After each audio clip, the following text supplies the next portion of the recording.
Welcome to part 3 of our 2024 trip to Australia, and specifically to Adelaide. This is Bill's Fountain and is in memory of William Falding Scammell, born on the 23rd of February 1920 in Adelaide, and he was Chancellor at the University of Adelaide, retiring in 1998.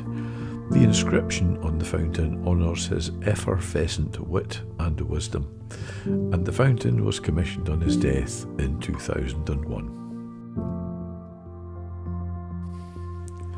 The Torrens River runs through Adelaide, which is very much a centre of education, being home to 4 universities: Flinders University, the University of Adelaide, and the University of South Australia are 3 public institutions, and Torrens University is a private institution.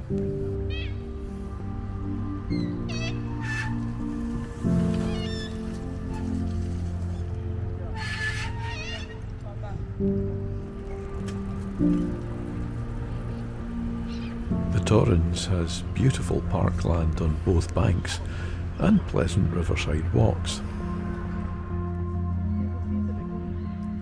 Our walk eventually took us to Adelaide Zoo. One of the main attractions are Australia's only giant pandas, Wang Wang and Funi, and I don't know which one this is.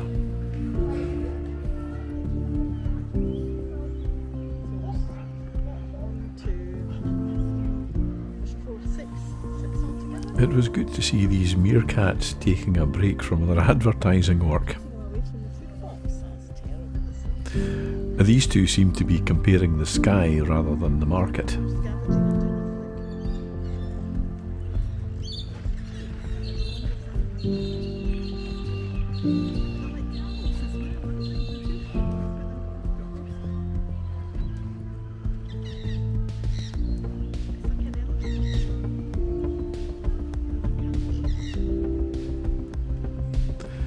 The indoors feature in the zoo was creating an artificial nighttime environment, allowing us to see some nocturnal animals being active.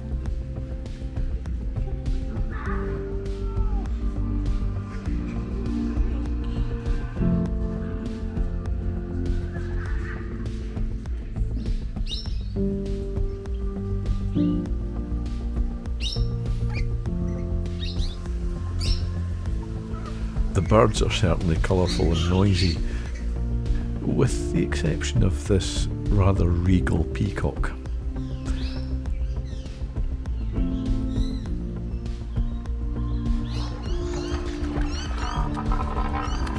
And feeding time with the pelicans is certainly a noisy business.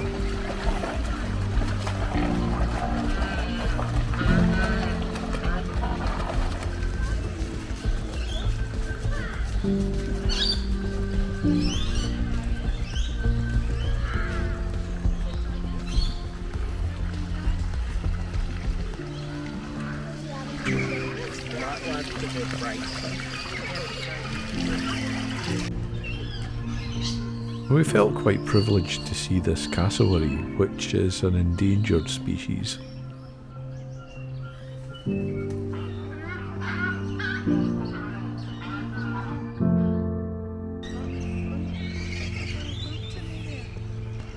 And not far from the zoo, we came across this large colony of bats which seemed to be stirring as evening approached.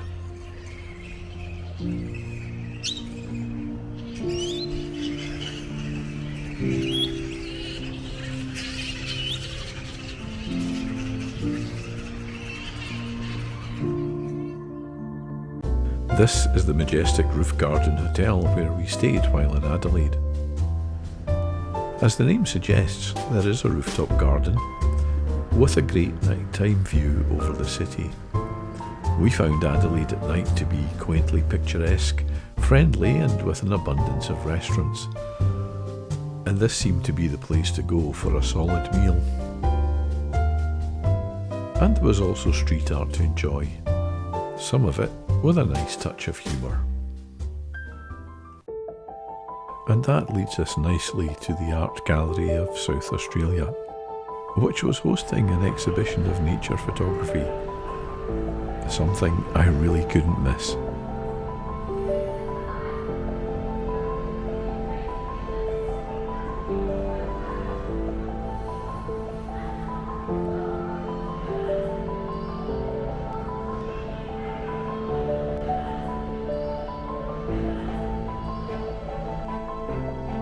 As well as traditional art, the gallery had some modern work on display, which was puzzling, curious, and certainly thought-provoking.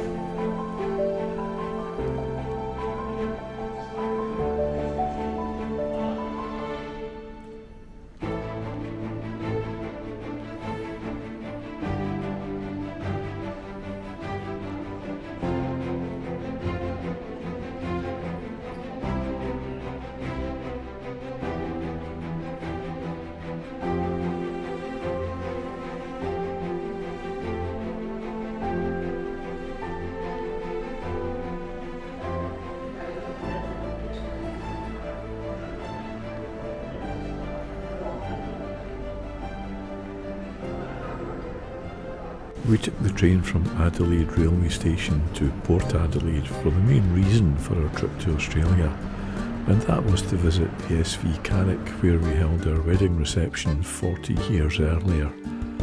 This is how she looked on the Clyde in Glasgow, and this is how she looks now at Dock 2 Port Adelaide, where she is now renamed as the clipper ship City of Adelaide. This was a special trip for us, and I'd been in touch with the charity now restoring her as a tourist attraction to make sure we could visit. They made us their guests for the day and gave us a very warm welcome and a tour of the ship. I'm fairly sure that where we're standing here is almost exactly where our top table was, though we'd have been facing in the opposite direction back then. The ship is being carefully preserved and made as whole as possible without artificially adding so much that would result in a total rebuild. It's possible to see here the original paint colour which they found and are now restoring throughout the ship. The display inside tells the story of the ship's history from her original purpose of bringing paying migrants to Australia through being a hospital ship, and of course her time on the Clyde. So he'll be brought up in clothes changes, but it's that social history stuff again.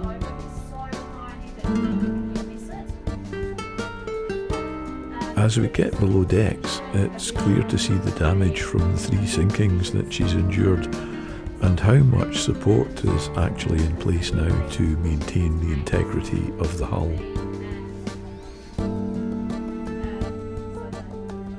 Built in Sunderland, the City of Adelaide made 23 return trips from England to South Australia, and we are privileged that she played a role in our lives too. Adelaide has a very impressive indoor market with a wide range of fresh produce.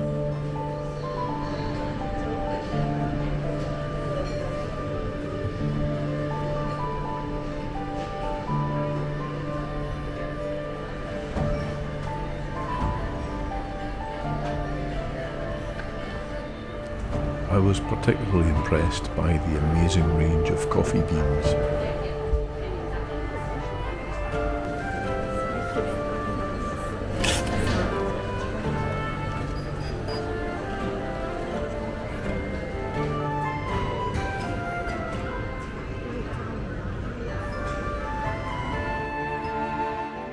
We took a 20-minute tram ride from the centre of Adelaide out to Glenelg, Adelaide's favourite seaside destination. Sir John Hindmarsh, the first Governor of South Australia, was a naval officer and served in Nelson's Navy in the Mediterranean and in the East Indies.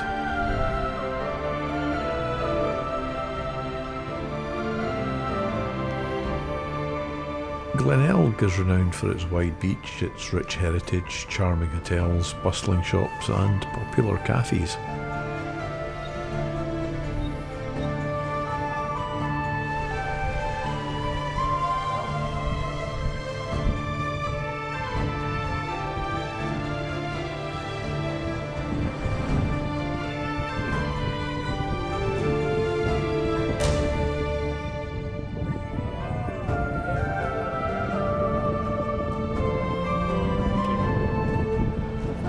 colours on the seashells were spectacular, and this one was carefully returned to the water.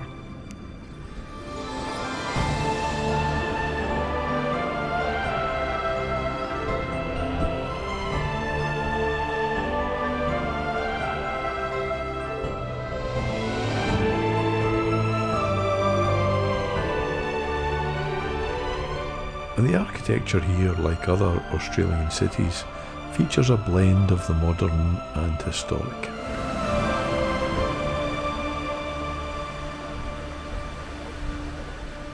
But all too soon our visit to Adelaide was over, and it was time to head off to Fremantle and Perth. Join us for that in part 4.